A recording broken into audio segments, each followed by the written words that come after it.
Warning: this story contains extreme violence, slasher elements, and murder. I encourage you to listen to the entire story, and if you enjoy this type of content, please subscribe and press the bell icon to stay updated. I was the last of my family. My grandmother's estate came to me, along with an eerie, antique mirror. Its silver frame bore carvings of twisted faces that seemed to writhe and grimace when touched. They called it the Mirror of 100 Souls, a relic from a past drenched in blood. I scoffed at the stories, ghostly tales to scare children, but the first night I brought it home, something changed. At first, the reflection was ordinary, just my tired face staring back. But then, the light dimmed around me, and the room grew cold. Shadows flickered at the edge of my vision. I blinked, feeling a chill race down my spine. The face in the mirror. It wasn't mine anymore. The eyes were hollow. Bleeding black ichor. Skin hung in shreds, revealing decaying flesh underneath. I stumbled back, heart pounding.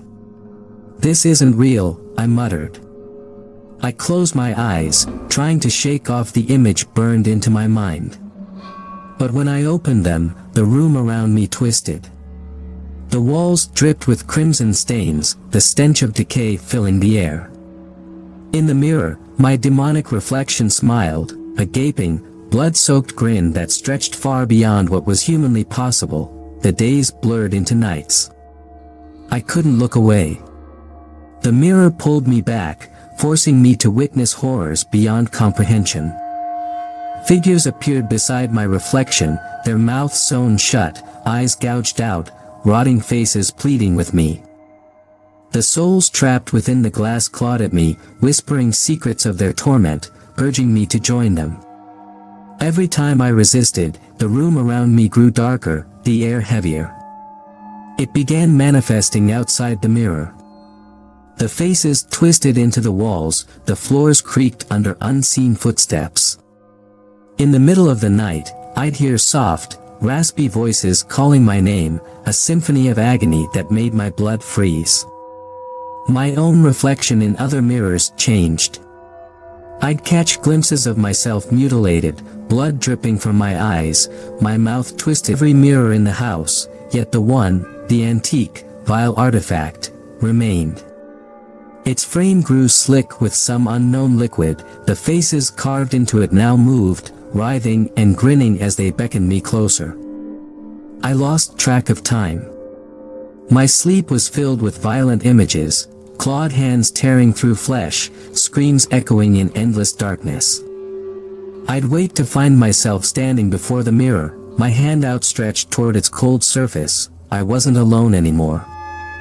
They were here, in my house, in my mind. Their tortured cries burrowed into my skull, driving needles of madness deep into my consciousness.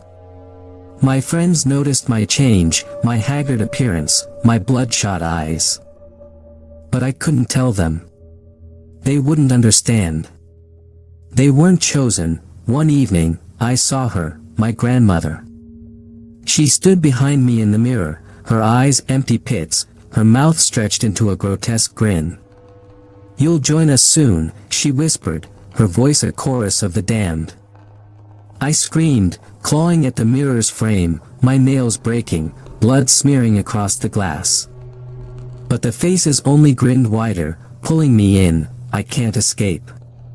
The mirror feeds on my terror, my sanity cracking like glass under pressure. It shows me the faces of the ones it consumed, 100 souls writhing in agony, forever trapped in its malevolent depths. And I know.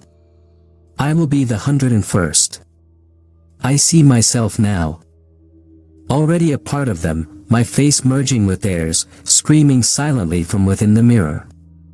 I write this as the last fragment of myself fades. Soon, I will belong to the mirror, and it will thirst for another. If you find this, destroy it. Burn the house to the ground. Do not gaze into the glass, or you, too, will fall into this, blurred into a twisted reel of blood-soaked visions and frantic whispers. I lost all sense of reality. The mirror had become the sun around which my world revolved. Its pull was irresistible, dragging me from one corner of the room to the other, like a moth circling a flame. And just like the moth, I was burning alive, consumed by the flames of my fear and horror. I stopped eating. I stopped sleeping. Every time my eyes closed, I was back in that endless, suffocating darkness inside the glass. It wasn't just the faces now, it was the sensations. The pain of being torn apart, limb from limb, and stitched back together in some grotesque, hellish tapestry. My skin crawled as I felt things moving beneath it. Crawling in loops and spirals, burrowing deeper into my muscles. The mirror didn't just reflect terror anymore, it inflicted it. I started seeing them everywhere, even when I wasn't standing before the mirror. In the dim light of the hallway, in the shadowy corners of my room. Figures contorted in impossible shapes, their limbs twisted and broken, dragging themselves toward me. Their mouths gaped open, though no words came out, just the suffocating pressure of a scream that lodged itself in my chest. My own face wasn't mine anymore. When I dared to glance into the bathroom mirror, I saw a version of myself that was more corpse than human, eyes sunken into blackened sockets, skin shriveled and split. Patches of dark, wet decay spreading across my cheeks. I smashed the bathroom mirror, shards scattering across the floor, but it didn't matter. When I looked down at the broken glass, 100 eyes stared back at me, bulging and pulsating like maggots in a rotting carcass. I ran. I fled from the house, screaming into the cold night air, barefoot and half-mad.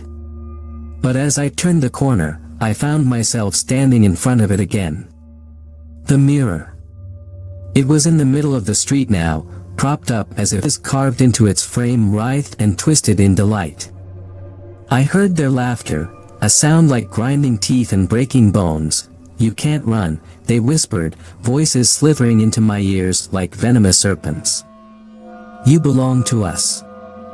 I stumbled back into the house, my skin crawling with an icy dread. I was trapped. The mirror wouldn't let me go.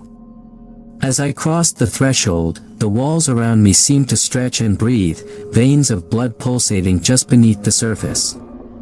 The floorboards creaked and moaned as if alive, shifting beneath my feet, and then came the smell. The rancid stench of decay filled my nostrils, so thick it made my stomach lurch. Then came the final horror. The faces, the ones from the mirror, started to manifest outside the glass.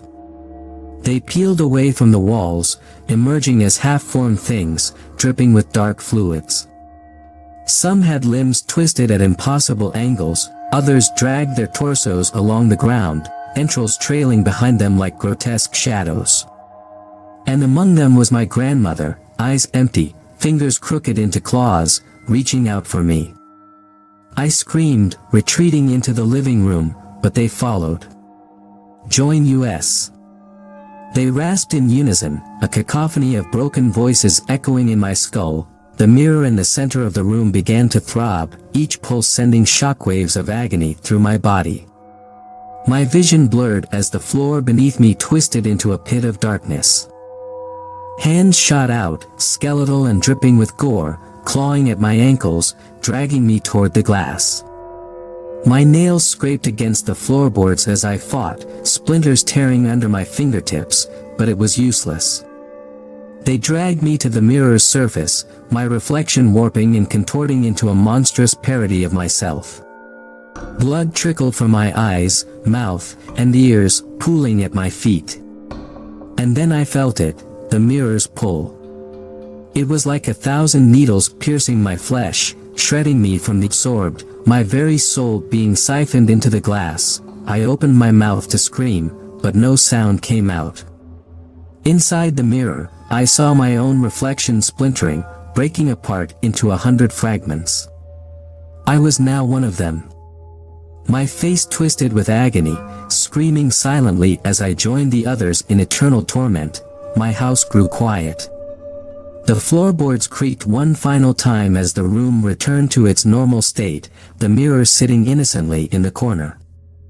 From within the glass, I watched as the darkness slowly settled, the faces around me grinning in triumph. I was no longer myself, I was them, just another soul trapped in the mirror's hellish depths, and I knew this horror would continue. Soon, someone else would inherit the mirror, and we would call to them, whisper to them from beyond the glass. The cycle would repeat, feeding the mirror's hunger for pain and fear, claiming more souls to join our eternal nightmare. If you're reading this, it's too late. The mirror is awake. It's watching you now, craving you.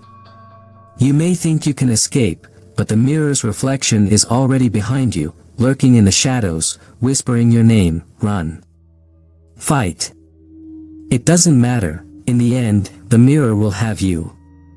It always does. It wasn't over. I thought being absorbed into the mirror would be the end, the final act of my torment. But inside its endless darkness, I found something far worse. There is no death here, no oblivion. It's just a constant cycle of horror, a nightmarish loop where agony is the only reality. I exist now in fragments. Pieces of me scattered across the reflections, screaming without sound, endlessly clawing at the glass from within. I can see everything: the outside world, the room where the mirror sits in its cold, malicious silence. I'm in there, with the other souls, all trapped, our faces twisting and merging, suffering like it's my own, their screams vibrating through me, rattling my bones.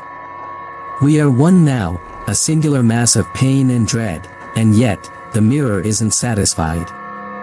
I sense its hunger growing, an endless craving for more fear, more agony. It feeds off the suffering, off our despair, and I am helpless within it. I am forced to watch, to experience the torment of others through the mirror's twisted gaze. Days, maybe weeks, have passed, though time means nothing here. The house remains still, a tomb waiting for its next occupant. But the mirror waits with an anticipation that I can feel in my shattered soul. It's aware of every creak in the house, every whisper of the wind through the cracks. It's listening for someone to come close, and then, I hear the door creak open, footsteps echo through the hall. I feel the stirrings of excitement around me, a pulse of eager hunger from the other trapped souls. The mirror's surface quivers in delight. I scream internally, though I know they can't hear me, can't save them from what's coming. The footsteps draw nearer, hesitant, and I see her enter the room, a young woman, eyes wide with curiosity, her skin pale in the dim light. She gazes at the mirror, and I feel the pull, the way it reaches out to her, a sickening, invisible tendril of malevolence. She steps closer, tilting her head as if drawn by some unseen force. I see myself in her. That naive curiosity, the disbelief in the face of a warning, don't look at it. I scream inside the glass, slamming my palms against the barrier, my fingers bending and breaking from the force. But it's useless. The other souls are laughing now, a guttural, silent cackle that vibrates through my skull. They want this. They crave her terror as much as the mirror does. The woman places her hands on the frame, fingers brushing over the grotesque carvings. I see her reflection shift, subtle at first, a flicker of leans closer, her lips parting in a gasp. Her reflection changes, her face melts away, peeling back like a wet, rotten layer of flesh to reveal something far worse. Eyes bulge and twist, her mouth stretches into a jagged, bloody maw. I watch as her shock turns to horror, her expression contorting in fear as she tries to look away, but the mirror holds her gaze. It traps her just like it did me. The room around her begins to warp, walls bending, shadows stretching across the floor. I can feel the other souls pressing against the glass, their twisted faces merging into a single, leering mass. We're ready to consume her, to pull her into the darkness with us. No. Run. I wail within my prison. But she stands frozen, eyes locked onto the nightmare in front of her. The mirror's surface ripples, distorting the world around her as it begins to draw her in. Her fingers claw at the frame, nails splintering against the wood as the glass swallows her reflection inch by inch. She screams, and this time, her voice echoes through the house, a shrill, bone-chilling cry that reverberates through my shattered soul. I feel the rush of her fear, the flood of her pain as the mirror takes her. Her face presses against the other side, her eyes wide with terror, staring at me as she realizes she's not alone in this hell. She thrashes, bangs her fists against the glass, but it's too late. I can feel her essence blending into the darkness, her form warping, twisting until she becomes just another screaming face among the multitude. The mirror feeds on her suffering, its surface glowing with an unholy light as it consumes yet another soul. I want to look away, but I can't. I am part of the mirror now, forced to witness every gruesome detail. Her screams die down, replaced by the eerie silence that follows each new addition. I can hear the others laughing again, their voices scraping against. It never does. Inside the mirror, time is a mockery, bending and stretching in ways that drive me deeper into madness. I don't know how long I've been here, days, weeks, years. It doesn't matter. All I know is the agony of the other souls around me, our collective suffering echoing through the darkness like a chorus of the damned. Each of us is tangled in this never-ending nightmare, trapped in a sick, perverse web of fear and pain. But then, something shifts. I feel it before I see it, a tremor that shakes through the glass and into my bones. The other souls go quiet, their screams tapering off into a tense silence. The mirror is waking up, its hunger intensifying. Its thirst for fresh torment growing into a violent pulse that reverberates through the dark. A new presence approaches. We can all feel it, that pull, that sinister force drawing someone closer to the room. Another victim, my heart, or what's left of it, throbs in sync with the mirror's dark pulse. I want to close my eyes, to block out what's about to happen, but I'm a prisoner to this horror, forced to watch. We all are. The door to the room creaks open. A figure steps inside, hesitant, their silhouette illuminated by the flickering light from the hallway. I recognize the cautious way they move, the same way I once entered this cursed place. This one is different. It's a man this time. Tall, with eyes scanning the room warily. I see his gaze lock onto the mirror, his face tightening in an unsettling mixture of fear and fascination. No, don't I whisper inside the glass, knowing full well he can't hear me. The mirror, on the other hand, hears everything. It knows his fears, his weaknesses, his secrets. It latches onto him with invisible tendrils, burrowing into his mind, infecting his thoughts. I see his eyes widen, pupils dilating as the glass pulls him in, showing him something. His reflection changes, flickering from his normal face to slack ichor, and the corners of his mouth stretch into a grin that splits his cheeks open, revealing raw flesh and teeth. The man gasps, stumbling back, but it's too late. The room around him is already distorting, shadows seeping from the walls like living tar. The mirror feeds on his fear, growing darker, its surface rippling like a pool of blood. The man screams, clawing at his face as his reflection writhes, warping into grotesque shapes that mock his agony. I feel his terror flooding into me, mingling with the others in our collective suffering. The mirror pulls his essence, tearing it apart piece by piece, dragging him into its realm. But then, something happens that none of us expect. The room around us, the room inside the mirror, starts to crack. A jagged line tears through the darkness, splitting it open, and a rush of cold air blasts through, filled with the stench of rot and decay. The other souls around me begin to writhe, their faces contorting in silent screams as the crack widens. It's as if the mirror itself is fracturing, breaking under the weight of its own malevolence. A hand emerges from the crack, skeletal and dripping with dark, viscous liquid. I stare in horror as the hand reaches out, grasping at the air, and I realize with a sickening lurch that it's not just a random limb.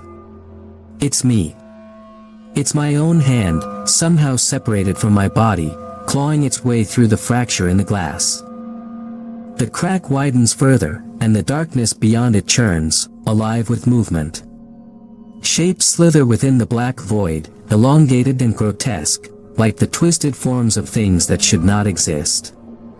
I hear whispers now, voices layered atop one another, muttering in languages I don't recognize. They seep into my mind, curling around my thoughts like parasites, feeding on my growing dread. The mirror isn't just hungry for souls, it's tearing open the fabric between realities, birthing something up into the glass, his eyes bulging, skin stretching as the mirror pulls him deeper. He thrashes, fingers clawing at the air, his mouth open in a silent scream that echoes through the void. I can feel the other souls around me laughing, mocking his terror, but it's not their laughter. It's the mirror's, a deep, rumbling sound that makes my insides twist, and then, the hand, my hand, reaches out toward him. I have no control over it, but I feel everything it touches, every sickening scrape of bone against his skin. My arm emerges next, dripping with the same foul liquid, muscles stretched tight as it grips his shoulder. He jerks, eyes widening as he sees me inside the mirror. His mouth moves, shaping words that never escape his throat. I pull. Or rather, something uses me to pull, yanking him closer to the crack. He's dragged to the edge of the void, his face distorting, skin peeling back in thin, wet ribbons. The darkness reaches out, tendrils wrapping around his body, pulling him into the abyss beyond the glass. His screams finally break through, filling the air with a sound so raw, so filled with agony, that it makes me want to claw at my own face just to escape it. His body splits apart as he's pulled in, blood and viscera splattering against the mirror's surface, mixing with the endless faces pressed against the glass. He's inside now, one of us. His face twisted into an eternal mask of terror. But the mirror isn't finished. The crack seals, the jagged line fading into smooth glass, and I realize with a new horror that I am still outside. The mirror spat me out, leaving me standing in the room, free from its confines but not from its curse. I stagger backward, gasping, feeling my body whole but wrong, as if I'm only half real. My reflection in the mirror grins back at me, its eyes dark voids swirling with faces and forms. "You're ours now," it whispers, voice overlapping with the court side, "but you'll never escape." Not really. I stumble away, turning my back on the mirror, but its pull lingers, a cold hook embedded deep in my soul. I flee the house, bursting into the night air, my heart pounding against my ribs like a trapped animal. I run, not knowing where I'm going, just needing to be away, but as I glance back over my shoulder, I see it. The mirror's reflection glinting in the windows of every building, every car. It's everywhere, its dark eyes watching me, waiting. I may be outside now, but I know the truth. I am still theirs, marked by the mirror. And someday, it will drag me back into its depths, completing the cycle, adding me to the 100 souls that writhe in endless torment. For now, I can only run. But I can't run forever, it's just a matter of time. I ran until my legs threatened to give out, heart pounding like a war drum inside my chest. The streets were empty, bathed in the cold light of flickering street lamps. My eyes darted to every shadow, every glint of glass, half expecting the mirror to leap out from the darkness and drag me back. My lungs burned with each gasp, but the fear coursing through me kept me moving. I wasn't free. I was never free. The mirror had let me go, only to torment me with the promise of its inevitable return. I turned a corner, stumbling into an alley, and collapsed against the grimy brick wall. For a moment, I just breathed. staring up at the sliver of the night sky above, dotted with stars that seemed impossibly distant. It felt like a cruel joke, this momentary calm. I closed my eyes, trying to banish the images that had seared themselves into my mind, the faces pressed against the glass, the cracking darkness, the man's soul being torn apart. But I could still feel them, whispering to me from the corners of my thoughts. My body ached, the sensation raw and vivid, reminding me that I was still here. Not in the mirror. It was always there, a sinister, invisible cord tethering me to that damnable glass. I needed to keep running, to put as much distance between me and it as possible. Maybe there was a way to break its hold, to finally sever the bond before it consumed me completely. I pushed off the wall and staggered back to my feet, glancing around for any sign of movement, and then I saw it, a faint reflection in a puddle at my feet. My breath hitched. The water shimmered with the dim glow of the street lamp, but within it, I caught a glimpse of something wrong. My own face looked back, but not with my eyes. They were deep, black voids, swirling with the faces of the souls still trapped inside the mirror. I stepped back, heart hammering against my ribs. No, this isn't real, I muttered, shaking my head, wiping my eyes as if that would clear away the image. But when I looked again, the reflection had changed. It wasn't me anymore. It was the man, the one the mirror had taken just before I'd been spat out. His mouth hung open in a silent scream, eyes wide with horror, his flesh bubbling and tearing apart as if something beneath it was trying to claw its way out. The puddle rippled, and his face dissolved into a swirling mass of darkness. I stumbled back, nearly tripping over myself, choking down a scream. The air around me grew heavy, a suffocating pressure pressing in from all sides. It was here. The mirror's presence, its unseen tendrils, reaching out to reclaim me. I turned, my eyes scanning the alley for an exit. I needed to get out, then I saw it. At the far end of the alley, just beyond the glow of the street lamp, a mirror stood propped against the wall. It wasn't the antique one from the house. It was different, sleek, modern, the kind you might find in a department store. But I knew it was the same. The frame gleamed, almost pulsating with a sinister. The alley seemed to stretch, its walls closing in around me, funneling me toward the glass. My reflection was already inside, staring at me with eyes that bled darkness. It smiled, the corners of its mouth tearing open into a grin that stretched too wide, too grotesque. No, I won't go back. I screamed, grabbing a broken brick from the ground, hefting it in my shaking hands. The mirror's surface rippled as if laughing at my feeble defiance. I hurled the brick with all the strength I had left. It struck the glass, shattering it into 1,000 fragments that exploded outward, each piece catching the light and reflecting a different, twisted version of my face. But instead of relief, I felt a surge of icy terror. The shards didn't fall to the ground. They floated, hanging in the air, each fragment a window into the mirror's darkness. Faces writhed within them, mouths opening wide in silent, gaping screams. The fragments began to spin, swirling together, coalescing into a vortex of black glass and shadow. A force yanked me forward, the pull so strong it nearly tore me off my feet. I braced myself against the wall, gripping the rough bricks as the vortex spun faster, a maelstrom of fractured reflections sucking everything into its depths.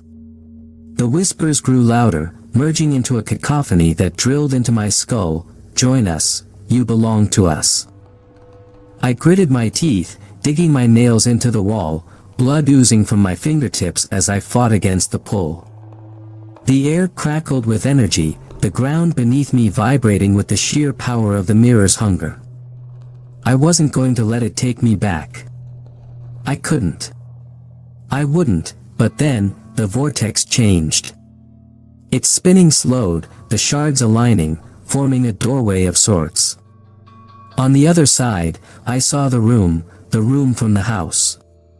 It was just as I remembered it, dark, cold, and filled with the endless presence of that cursed mirror. And standing in the middle of the room was my reflection, my doppelganger, grinning with eyes that burned with a malevolent light. "No," I gasped, shaking my head. "You're not me. You're not." The reflection stepped forward, moving closer until it was right in front of the swirling shards. Its face pressed against the edge of the vortex, lips curling into a whisper that sent chills down my spine. "You'll be back," it hissed, the voice a twisted blend of my own and the chorus of the 100 souls. "You can run. You can hide. But you are already ours. This is only the beginning." The vortex shuddered and then, with a deafening roar, it imploded, collapsing in on itself. The shards fell to the ground, clattering against the pavement, leaving nothing behind but the shattered remains of glass. I stood there, panting, staring at the scattered pieces, my heart pounding in my chest. Was it over? Had I really escaped? I took a shaky step back, my gaze flickering to the shards. In the dim light, they looked like any broken pieces of a mirror. Harmless. But as I turned to leave, I caught a glimpse of movement in the corner of my eye. I froze, slowly looking back. There, in one of the shards, was my reflection. And it was smiling. I turned away, walking out of the alley and into the street, my steps unsteady. The night stretched before me, endless, filled with the sound of my own breathing. The world felt wrong, off-kilter. As if reality itself had been twisted by the mirror's influence, but deep down, I knew the truth. I hadn't escaped. I had only postponed the inevitable. The mirror was out there, somewhere, watching, waiting. Its hold on me was far from broken. It would find me again, in every reflection, in every shadow. And when it did, it would drag me back into its dark, twisted depths. For now, I could only move forward, each step a defiance against the horror that loomed behind me.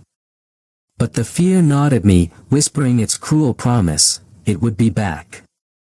It always comes back.